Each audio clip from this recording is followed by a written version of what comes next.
காசு பணம் இல்லாதவன் ஏழ மகன்தான். அவன் காட்டோரமா ரோட்டோரமா படுத்து தூங்குறான். சொத்து சொகம் உள்ளவனோ செல்வ மகன்தான்.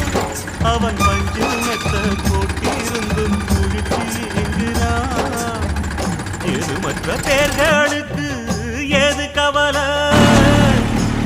காசு வச்சிருந்தா 100 கவலை.